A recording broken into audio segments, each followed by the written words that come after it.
Welcome back to the channel. We're playing Fountain Pen 20 Questions with. I'm Dustin, big time fountain pen nerd and stationery addict of all sorts. And I'm just a guy. Some people know me as the banana duck guy. It's a very important part of pen lore. Yeah, hopefully one day it'll be a legend. Hmm. We'll We're see gonna if we write can it. start that upgrade status. Yeah. All right, let's get into the questions.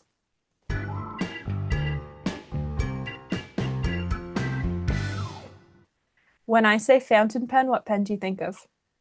I have a tendency to think of my favorite pen in my collection, which is a bit of a mashup. I've got it right here.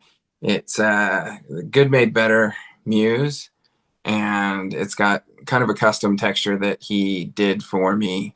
But he's starting to put it on other pens now, so it's kind of a hammered finish with a hammered section, but Ooh, then we got a hammered harmonic on it. And of course so, it does. yeah, it's Annabelle over at Opus Cineris is amazing at what she does, and you know, of course, having one of her nibs makes that my favorite pen and the first thing I think of when I think of a fountain pen.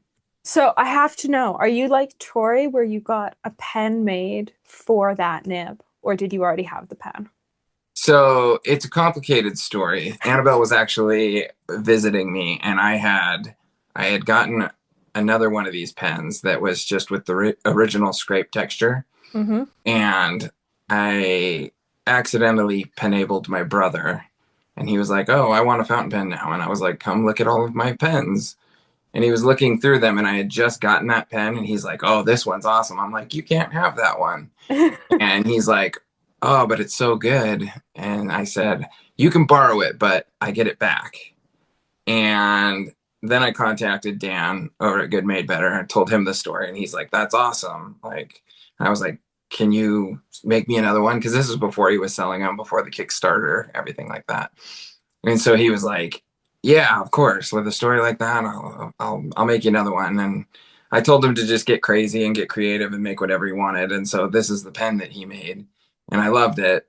And then Annabelle came to visit me here in Arizona, and we were hanging out for a week and playing with pens and doing pen things. And she had brought stuff to show me, and I had been showing her stuff, and she had that harmonic with her, and it just suited the pen so well that she was like, "Well, this obviously belongs on this pen." And so I was like, "I'm not worthy, but okay." And so that's sort of how it ended up on that pen, and it just a series of events that all converged into my favorite pen. That is absolutely amazing. Yeah, it's a good pen. I'll let you So, write with it sometime. sounds good. Yeah. How did you get into fountain pens? So I actually got into watercolor first, and I was watercoloring and painting a bunch, and then that kind of transitioned me into brush markers Yep. and brush lettering. And then I was like, I got to learn calligraphy. And so then I wanted to learn calligraphy, and then that took me over to fountain pens. And then I was like, okay, calligraphy is a different thing. And so I kind of simultaneously made a New Year's resolution to improve my handwriting. And so then when I found fountain pens and I started writing with those, I felt so fancy that it encouraged me to write and keep practicing. So I think if I would have just used a regular pen to practice my handwriting, I would have gotten bored and moved on and just failed at my resolution like everybody else does 30 days in. Yeah. And but fountain pens felt so fancy, and there was so much to learn and know and grow within the hobby that it just I caught the bug, and here we are a long time later, and my handwriting's better. It's interesting because I went brush pen, watercolor, hand lettering, calligraphy, fountain pen. Yeah, I mean, I feel like they're all kind of slightly related and easy to jump from one to another. And Marina and I have talked about it before, like especially the fountain pen watercolor world, especially once you started to get into like the more bespoke watercolor stuff, it's so similar to the bespoke pen world in Yeah, a way that really only people that are part of those worlds get. yeah, absolutely. There's a level that is just like above buying something off the shelf. Yeah. What was your first pen? So funny enough, even though I got so intrigued so early on and with all this other stuff, I didn't want to spend a lot of money. And so I'm completely guilty of back in the day, it was wish.com. Now it's like, people go on AliExpress or Temu or whatever, but like wish.com was the thing back then. And I bought a handful of $2, $1 pens. And I was just like, I don't even know if I'm going to like this. I don't want to invest money. But then those were all really bad, and I just put them away. And then I happened to be on vacation in Florida, and I stopped into some random bookstore, and they had a little display of Lamis, and I was like, oh, I'll pick up a souvenir from this vacation. And so I just randomly picked whatever color looked nice to me of a safari. And it happened to be the special edition petrol. Ooh, And I was like, I had no idea. Like I grabbed a good one. I just grabbed it because I was like, that's a nice color. And then it just kind of snowballed from there. Once I had a decent pen, I was like, oh, this is much better than those other ones. yeah. What is your current daily driver? I am not a daily driver kind of person. I am a nut when it comes to my pens. I want to use them all. Are Uh, are, all are you are you the reason Annabelle's poll this week had 100 pen plus option? maybe I might have, yeah, probably. Um, so I probably have upwards towards 100 pens inked up right now, and I I take a different set with me every day. Like I always rotate through.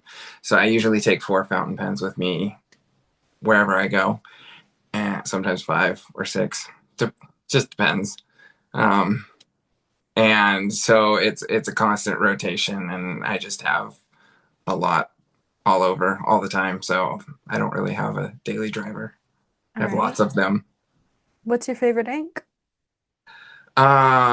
So for a long time, I would have probably said Tasha Sabin Midori, which I think a lot of people say it's just a great ink. Such a But good ink. my current favorite is also in my favorite pen, and that's Birmingham Pen Co. Sugar Kelp. Okay. It's so good. Birmingham inks don't come up very often on this show. It's my favorite brand of ink, so I have a lot of Birmingham Favorite brand? of inks Pen, is, ink, of ink whichever. is Birmingham. Okay. Pens, I would probably say I'm gonna give a shout out to a lesser known brand that doesn't get enough credit. Ranga pens out of India. Never Uh, heard of them. Ranga is some people say Ranga pens. They're handmade pens out of India. Super great quality. They do a lot of ebonite, different acrylics, everything like that. But I have a lot of them. They're very large pens, and I have normally large hands, and so having a large pen is a draw for me. But they just make great pens, so I'm happy to give them a shout out. All right. Vintage or modern? Both,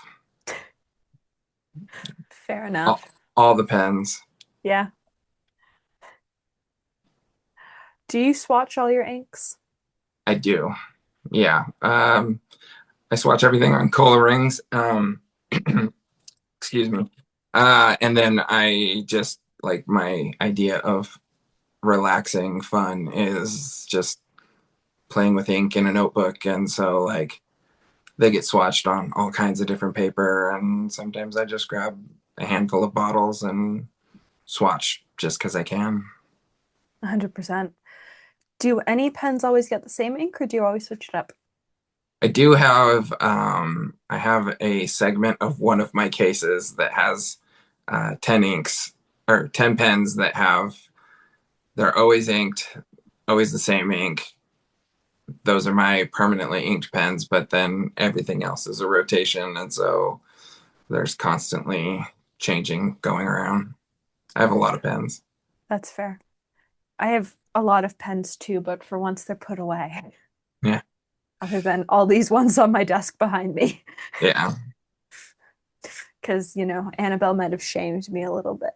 So I may have cleaned pens. That doesn't sound like her at all. Doesn't sound like her at all. Yeah. Do you keep writing samples of your nibs so you know how every pen writes, or do you just know the nib in every pen? I guess my answer is kind of. Okay.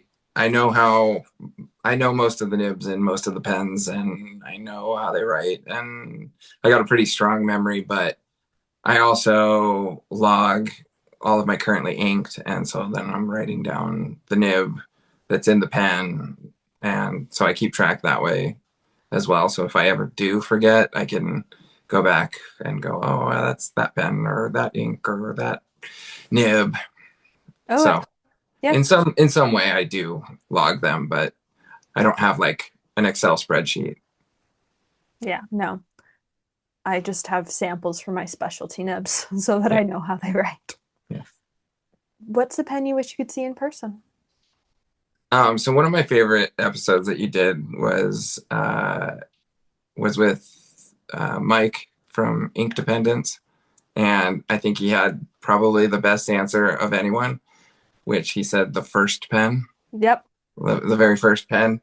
So I'm gonna go a step further, and I'd like to see the second pen because like the first one probably had some kinks in it, but Yeah. like Yeah. the second pen, they probably learned from that and made some improvements. So I'd like to see the second pen ever made. That or a Toma pen. Those are awesome. Hard to What find. is your current grail? It's been a grail for a really long time. The Nikaya dorsal fin too. I just don't. That's a lot of money. It is a lot of money. So one day, It comes up fairly often, but it's so much money. yeah, yeah, one day. What pen would you recommend to a beginner? So I love penabling people, and I do it probably too often to people that really don't even want it. But my go-to approach when I penable somebody is to like ask them a lot of questions, and I look at their lifestyle, and I will recommend a pen based on that. So I don't think Yep. that there's like a one go-to pen to recommend. Like there's a lot of starter pens that are easy to get into, but like some people have certain needs where I have penabled somebody and their first pen was $150 pen. Yeah. So you never know what it could be. So I think it's more important to just like ask a lot of questions and see what's gonna get them interested in the hobby and potentially get them hooked on fountain pens and stationery. I tend to start with a Kakano, and then once they've used it for a couple weeks, we dissect everything they like and dislike about it, and then we decide where we're going from there. Yeah, Which is how my sister ended up with a Sailor Pro Gear Slim, and my cousin ended up with a Kafeiko Sport. Like very different ends of the scale, price yeah, wise. But they both started in the same place, and then they both figured out what they liked and what they didn't like. yeah. Yeah, I mean, I think that's a great approach too. You could just put any pen in someone's hand and just be like, "What do you think?" and then go from there. Yeah.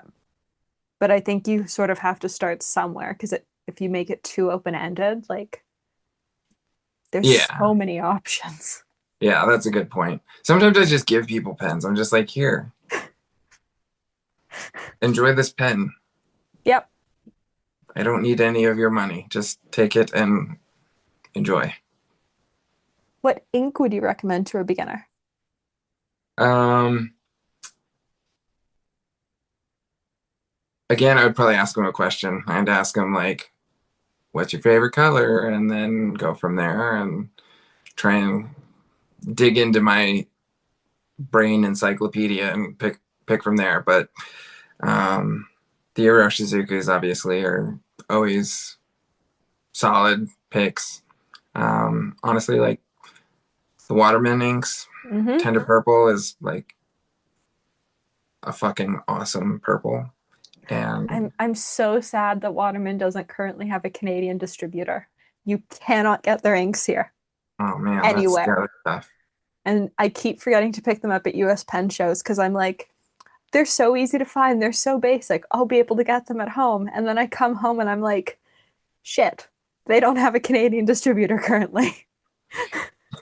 Tender Purple, Inspired Blue, awesome colors. They're just good Such solid great inks. colors. So those are always safe bet. Lamy inks, those are good too, They are and cheap. very cheap. Cost per milliliter on Lamy inks is so inexpensive. Yeah. What advice do you have for somebody wanting to try out fountain pens who might be a bit intimidated by them? Don't be a bitch. Like it's not that scary. Like they're not like you can't mess them up too bad. Like as long as you don't hand somebody an irreplaceable fancy pen that like you're precious over, like go for it. Like even if you break it, they're just things. Like it's just stuff. Like stuff can be replaced. Yep. Have fun. Don't take life so seriously. What filling mechanism do you think is the most interesting, regardless of if you like to use it or not? I like a lot of the like really classic vintage filling systems where they were very ingenuitive and thinking of like what people had on hand. So like matchstick fillers or coin fillers or blow fillers or like just the weird stuff that it's like people used to carry around matches. So of course you would fill your fountain pen using one. Like just Yeah. take one out of your pocket. Mm. I think those are really interesting, but like not super convenient these days. But I don't know. I think they're cool. They're cool. I think the coolest one was what Kirk told me about, and it's called a battery filler. And they're these little pucks that, like, I think dissolved with water. And, like, you just put them into your pen. And his issue is he's only got one of these little pucks left. And so he's never inked the pen. Oh wow. Yeah, another one that I think is really, really cool is like super simple, but going back to like cartridges have actually been around for a really, really long time. But like back in the day, some of the brands made cartridge fillers and the cartridges were made out of glass. And I just think that's kind of cool. Like a Super glass cool. cartridge. Like That's super cool. I like to break stuff. I try not to, but it does happen on occasion. Yeah. What nib size do you prefer to write with? Through my entire journey in the hobby, I've bounced around.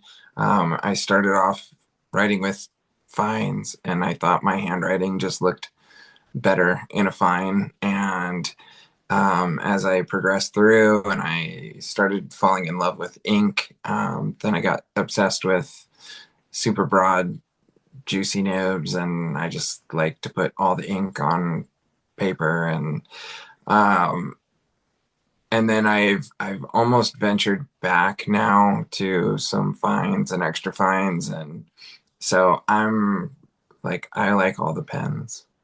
All right. I want them all. Like Fair enough. they're all my favorite. Is there a style of nib you love or find interesting but would never actually use? Um,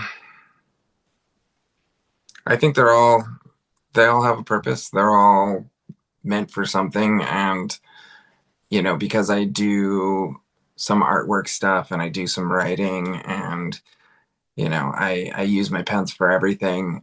There's always a time and a place and a purpose for everything. So I've got a little bit of everything in my collection. And, again, I like them all. I want all the nibs. They're all great. Do you always use the same paper? If so, what paper? If not, what paper's your favorite? No, I use lots and lots of different paper. I feel the same way about paper as I do nibs. Like different papers are good for different things, and so I utilize some papers for some things and other papers for other things. And sometimes I just like the feel of a lot of texture, and other times I'm like I want to write on something that's glassy smooth. So I'm a firm believer in just having abundance of paper and picking and choosing what you're in the mood for. This is my paper drawer. It's just different types of paper. If it was easier to turn my camera around, I would show you my paper bookshelf because it's an entire bookshelf full. Well, I try to not have more than like a couple months worth of paper. But as I learned during early COVID, especially in the watercolor world, like there were so many disruptions with getting paper, and I kept running out of paper and then not being able to get what I wanted. And so at any given time now, I always have like a 3 to 4 month stash of paper. Yeah, well, and we've seen over the last couple of years with what happened with Tomoe River, and then everybody freaked out a little bit when Graphilo was potentially going to be different. And, you never know when your favorite paper is going to be slightly different or get discontinued or whatever. Yes. So, I just need them to leave MD alone. yeah. Lately I've been really liking View Corona is pretty awesome. And, I just got some from Yamamoto paper. I just got some of the typewriter paper, Hmm. which I think it might be similar or the same as Life Airmail, but it's a real thin, crinkly paper, and I mean it works great. I'm totally digging that. So yeah, all the papers, great.